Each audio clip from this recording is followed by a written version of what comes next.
Beauxbatons Academy of Magic. If your only reference for Beauxbatons is a group of elegantly dressed girls arriving in a giant carriage pulled by flying horses and goblet of fire, the films did you a significant disservice on two levels. First, what they showed was essentially a very expensive entrance with almost no context. Second, and this one is worth saying clearly, Beauxbatons is not a girls' school. The films only showed female students, a creative decision by the director that was not remotely accurate to the books. Beauxbatons is fully co-educational and has always been. Now that we have cleared that up, here's what the school actually is. Beauxbatons is located in the French Pyrenees, hidden inside a palace that has stood for over 7 centuries and was funded entirely by Nicolas Flamel and his wife Perronel, both alumni using gold produced through their alchemical work with the Philosopher's Stone. There's a fountain on the school grounds still named after the couple, which means the most prestigious magical palace in French wizarding history was essentially bankrolled by two people who had been alive since the 14th century and had considerably more gold than they needed. The school draws students from across France, Spain, Portugal, the Netherlands, Luxembourg, and Belgium, making it significantly more international than the film suggested, and considerably larger than Hogwarts in terms of student population. Students are accepted around age 11, similar to Hogwarts, though the exact method of notification has never been confirmed by Rowling. So whether Beauxbatons uses owl's letters or something else entirely remains undocumented. What is confirmed is that students wear silk robes rather than wool ones worn at Hogwarts, a deeply impractical choice in the Scottish Highlands, and it probably explains why the Beauxbatons delegation spent their entire time at Hogwarts looking mildly cold and thoroughly unimpressed. The school places enormous emphasis on elegance, beauty, and the more refined applications of magic, shaping everything about how those students carried themselves during the Triwizard Tournament. Fleur Delacour, the Beauxbatons champion, is a direct descendant of Vila on her mother's side. The films mentioned this, but never explored what it actually meant. Fleur was operating under a layer of passive enchantment that affected everyone around her, whether she intended it or not. That the Triwizard Tournament had no formal policy on this says a great deal about how thoroughly the organizing committee had thought things through. Ilvermorny School of Witchcraft and Wizardry. Ilvermorny sits on the summit of Mount Greylock in Massachusetts, the highest peak in New England, hidden beneath enchantments that make it appear as a perpetual mist to anyone without magical ability. It is the largest wizarding school in North America, accepting students from across the entire continent, and it's considered the American equivalent of Hogwarts in terms of prestige and cultural reach. The two schools could not be more different in how they actually operate. The four houses, Thunderbird, Wampus, Horned Serpent, and Pukwudgie, were named after magical creatures of North American origin rather than founders themselves, immediately setting Ilvermorny apart philosophically from Hogwarts. Thunderbird represents the school and favors adventures. Wampus represents the body and favors warriors. Horned Serpent represents the mind and favors scholars. Pukwudgie represents the heart and favors healers. The selection process works differently too. Students stand on a marble floor in the entrance hall, and the house that wants them causes its carving to react. The Thunderbird's wings spread. The Wampus cat crouches ready to spring. The Horned Serpent's jewel lights up. The Pukwudgie raises its arrow. A student can be claimed by more than one house simultaneously, considered a great honor, and they then choose between them. No hat, no internal monologue, just stone carvings reacting to who you are. The school's relationship with Makuza, the American magical government, has been complicated from the very beginning. Makuza enforces a far stricter separation between the magical and non-magical worlds than European institutions ever did, and Ilvermorny was built in direct tension with that policy from day one. The founder had a Muggle husband and built the school with his direct involvement. Makuza had considerable opinions about that. These opinions were largely ignored. Now here is where the origin story comes in, and it is considerably wilder than anything Hogwarts can offer.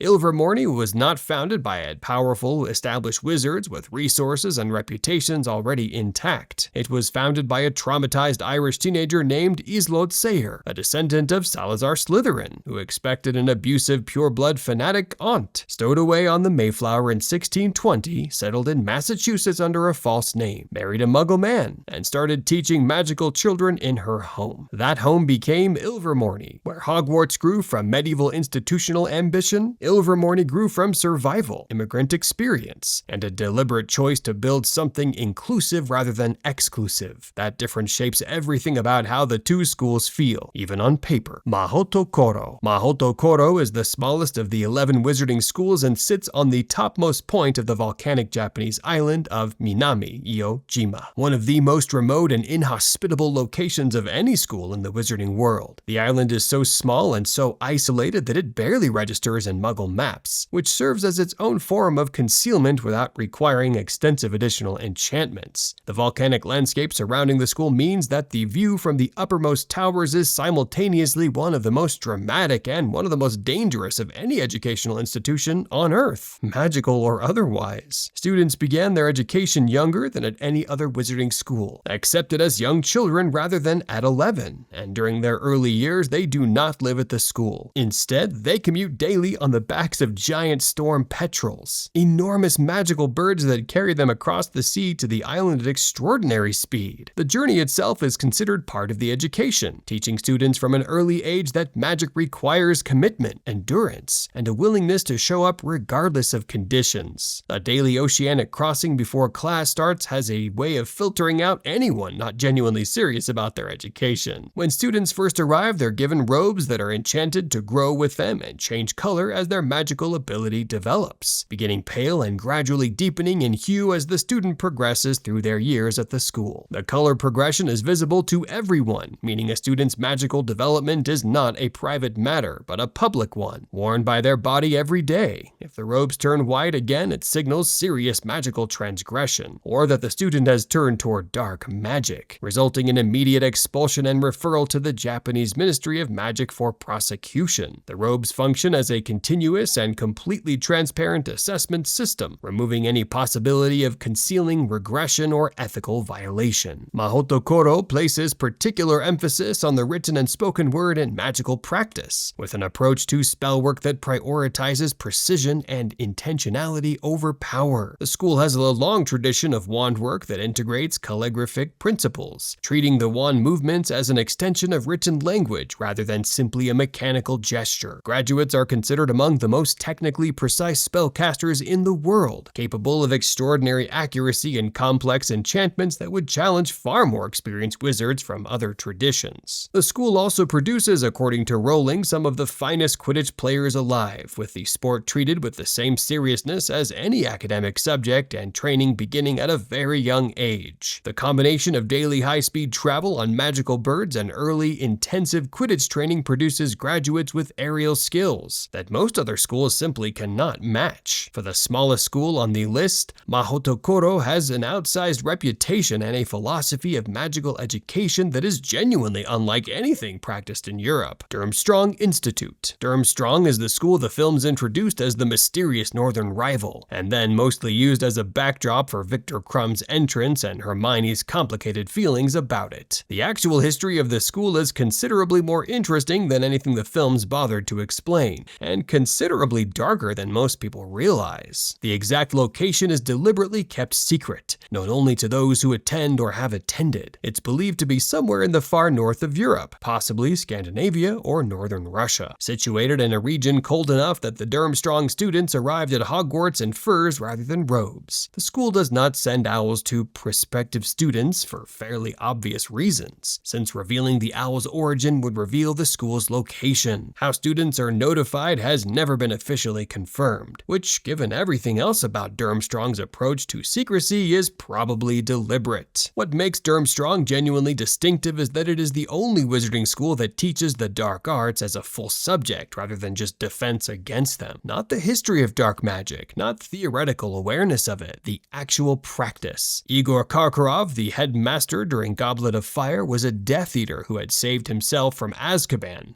by giving the Ministry the names of fellow Death Eaters, and then spent years looking over his shoulder knowing Voldemort would eventually come for him. Well, he was right. Durmstrang also has a strict historical preference for pure-blood students, with Muggleborns traditionally not admitted, making it the most openly discriminatory of the confirmed wizarding schools. This policy did not emerge randomly. It reflects a deep ideological current within the school's culture that predates even Karkaroff's tenure, and that connects directly to the school's most infamous alums. Gellert Grindelwald Grindelwald was a student at Durmstrang before being expelled for conducting twisted magical experiments on fellow students. The most dangerous dark wizard of the 20th century, the man who built a magical empire across Europe and killed thousands before Dumbledore stopped him in 1945, was educated at the school that taught the dark arts as a core subject and historically excluded students based on blood status. Whether Durmstrang made Grindelwald or simply attracted him is a question worth sitting with, and it is one the films never once asked despite introducing the school to a global audience. And yes, Viktor Krum went there too, either a testament to Durmstrang's range or simply proof that you can apparently become the greatest Quidditch seeker of your generation while also taking dark arts as a core subject. Durmstrang's academic priorities were clearly flexible. The ship the Durmstrang delegation arrived in at Hogwarts could submerge completely underwater. Something the film showed as a dramatic entrance and never explained was actually the school's primary method of long-distance travel. A school in a secret northern location that travels by submarine, teaches dark magic as a standard subject, and has produced both the 20th century's most dangerous dark wizard and one of its greatest Quidditch players. Everything about Durmstrang was designed to be as inaccessible and intimidating as possible. On both counts, it succeeded completely. Uagadou. Of all the schools on this list, Uagadou makes the strongest case that the wizarding world the Harry Potter films showed was always just one corner of something considerably larger, older, and more sophisticated than Hogwarts ever was. Uagadou has been operating longer, educating more students, and practicing forms of magic that European schools are only beginning to understand. Located somewhere in sub-Saharan Africa, in Uagadou, according to Rowling, the exact location is unknown even to most of the wizarding world. For a school that is the largest of the 11 in terms of student population, that level of concealment is a remarkable achievement. Uagadou does not notify prospective students by OWL. Instead, it uses dream messengers, figures that appear in a student's dream and leave a small token in their hand that is still physically present when they wake up. Students across an entire continent receive acceptance this way, waking up with something tangible in their closed fist that was not there when they fell asleep. As methods of school acceptance go, it is simultaneously the most magical and the most unsettling on this list. African wizarding tradition is considered by many scholars to significantly predate European tradition, and Uagadou reflects that depth in every aspect of its curriculum. Its students are extraordinarily skilled at performing complex magic without a wand, using hand gestures and focused intention rather than a wooden instrument, a tradition so deeply embedded in the school's culture that wands are treated as optional tools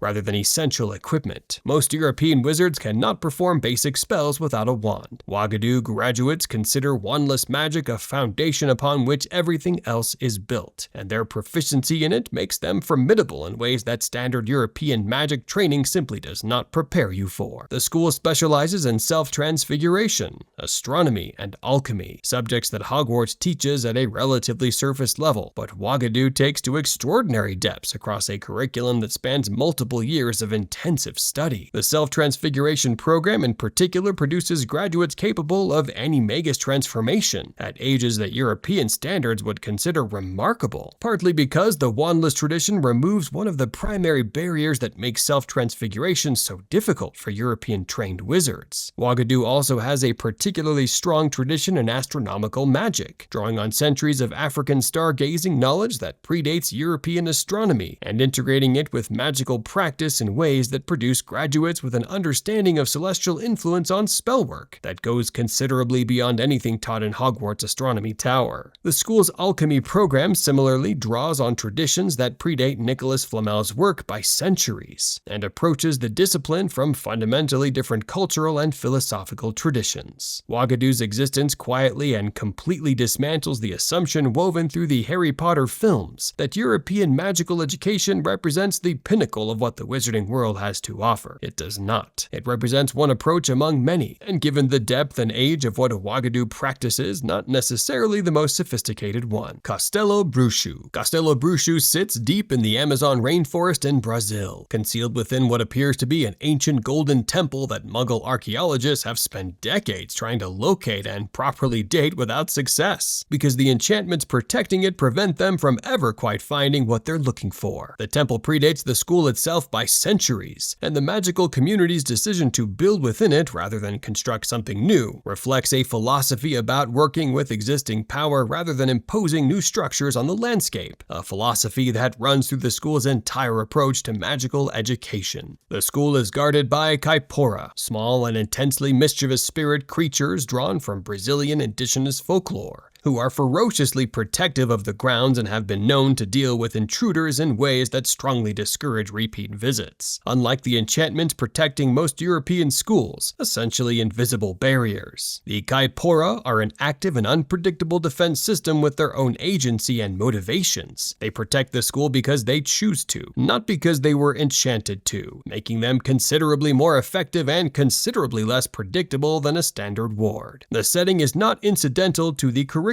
Castelobruxo sits in the most biodiverse region on Earth, meaning its students spend significant time in the field working directly with magical plants and creatures that European schools can only study through preserved specimens and textbook descriptions, producing graduates considered among the most practically skilled herbologists and magizoologists in the world. Students develop practical skills in an environment that demands genuine expertise because the consequences of getting things wrong in the Amazon are considerably more immediate than in a controlled classroom setting. That pressure produces a different kind of magical competence, one built on real experience rather than theoretical knowledge. And it shows in how Castelobruxo graduates perform in fields that require direct engagement with the natural world. The school also runs exchange programs with other wizarding schools, one of the few institutions on this list that actively encourages students to experience magical education in different cultural contexts. Bill Weasley considered participating in one of these programs before ultimately remaining at Hogwarts, which, given what he went to do as a curse breaker operating across multiple continents, suggests the practical fieldwork approach of the school might actually have suited his eventual career rather well. The school represents a genuinely different philosophy about what magical education is for, one centered on the relationship between magic and the living world, rather than magic as an abstract discipline practiced indoors. Koldovstoretz, located in Russia, is the most mysterious of the named wizarding schools, and not in a deliberately constructed way. Almost nothing about it has been confirmed publicly. The details Rowling provided on Pottermore were minimal compared to every other institution on this list, and Russia's magical community appears to mirror its non-magical one in at least one significant respect. It is deeply secretive, self-contained, and not particularly interested in sharing information with the outside world. The one confirmed detail that immediately raises more questions than it answers is that Koldovstoretz plays a variation of Quidditch in which players fly on entire uprooted trees rather than broomsticks, not modified branches, not broom-shaped pieces of wood, full uprooted trees, roots and all, used as flying vehicles in a competitive sport. The aerodynamic of controlling a flying tree at speed would be extraordinary to manage. The turning radius alone would make standard Quidditch maneuvers essentially impossible. And what happens when two players on full-size trees attempt to occupy the same airspace simultaneously has never been addressed in any official source. Whether this represents a genuinely different philosophy of magical flight, a cultural preference for doing things on a dramatically larger scale than strictly necessary, or simply a tradition that developed before broomstick standardization and never updated itself, is, like most things about Koldovstoretz, entirely unclear. Until Rowling decides to share more, it will likely remain that way. Vincent Clortho Public School for Wizards. Not everything in the wizarding world is a towering castle hidden behind enchantments in the Scottish Highlands. Some of it's considerably more humble, and Vincent Clortho Public School for Wizards is about as humble as it gets. Now, to be clear, this one is a parody. It has no official connection to Rowling or the Harry Potter universe, but it has taken on enough of a life and fan communities that it deserves a mention, because honestly, the wizarding world needed this school to exist. Vincent Clortho is essentially what happens when you take everything Hogwarts represents: the grandeur, the moving staircases, the enchanted ceiling, the centuries of magical tradition, and remove the budget entirely. The Sorting Hat has been restitched so many times it now sorts students into houses that do not officially exist. The Defense Against the Dark Arts classroom has a permanent squirrel scorch mark on the ceiling from an incident the staff will not discuss on record. The Quidditch pitch has one functional goalpost. The ghost is not nearly headless or particularly interesting, just a former caretaker who died on the premises and never quite got around to leaving. The library is missing most of its books. The potion's ingredients expired sometime around 1987, and the headmaster sends parents letters that always begin with, "despite recent challenges," before listing an extraordinary number of recent challenges. It is underfunded, understaffed, and completely unprepared for most magical emergencies, and yet somehow it keeps producing graduates who got on to do perfectly fine in the wizarding world, arguably the most inspiring educational story on this entire list. Academy of Baton Rouge. Before we get into this one, an important disclaimer. The Academy of Baton Rouge is not confirmed canon. It does not appear in any of Rowling's official writings, Pottermore entries, or interviews as a named institution. It circulates in fan discussions and some secondary sources, but its status as one of the 11 wizarding schools has never been officially verified. Everything in this chapter should be treated as speculative, and we're including it because the conversation around it is genuinely interesting, even if the school itself may not officially exist. The name appears most frequently in American wizarding fan communities, with the belief that it is located in Louisiana, and if you know anything about Louisiana's cultural history, you understand immediately why that setting would be extraordinary. The region has one of the richest and most complex supernatural traditions in North America, drawing from West African spiritual practices, French and Spanish colonial influences, Native American traditions, and a uniquely local culture that has always existed in the space between the official and the unofficial. A wizarding school in that environment would have access to magical traditions that exist nowhere else in North America, and would have a relationship with Makusa's strict no-fraternization laws that would be complicated at best. Louisiana's history of folk magic, voodoo tradition, and deeply embedded belief in the supernatural is not incidental background. It's the kind of cultural foundation that produces a very specific kind of magical practice, grounded in community, oral tradition, and a relationship with the spirit world that European wandwork-focused education simply does not address. If the Academy of Baton Rouge does exist, it would arguably be the most culturally distinctive wizarding school in North America. For now, though, it remains unconfirmed, and that distinction matters. The two remaining unnamed schools. And now we go back to the canon list. Rowling confirmed that 11 wizarding schools exist worldwide. We have 9 named ones, including Hogwarts, which means 2 schools attended by real students producing real graduates who are shaping the magical world right now, have never been named, located, or described in any official source. They simply exist somewhere on the map, completely undocumented. Fan speculation, and it's worth being clear that this is entirely speculation with no official basis, tends to place one of the unnamed schools somewhere in the Middle East or South Asia, given that the geographic spread of the confirmed schools leaves that entire region unrepresented. The magical traditions of Persia, India, and the broader South Asian subcontinent have thousands of years of documented history, and would represent an extraordinary foundation for a wizarding school. The other unnamed school is often placed in Oceania or East Asia, though given that Mahoutokoro already covers Japan, that placement is debated. What is more interesting than the speculation is what the existence of 2 unnamed schools actually tells you. The wizarding world is larger, older, and more diverse than the Harry Potter films ever had time to show. Every named school on this list represents a distinct cultural approach to magical education, a different philosophy about what magic is, what it's for, and how it should be taught. 2 more of those perspectives exist somewhere, and we know nothing about them. The story Harry Potter told was always just one corner of something much bigger. These 2 unnamed schools are a reminder that the parts of the wizarding world we never got to see might be just as extraordinary as the parts we did. But what about all 18 legendary wizards the movies never fully explained? That's your next lesson here at Stickman Hogwarts. Click now before Fleur hypnotizes you with her French accent.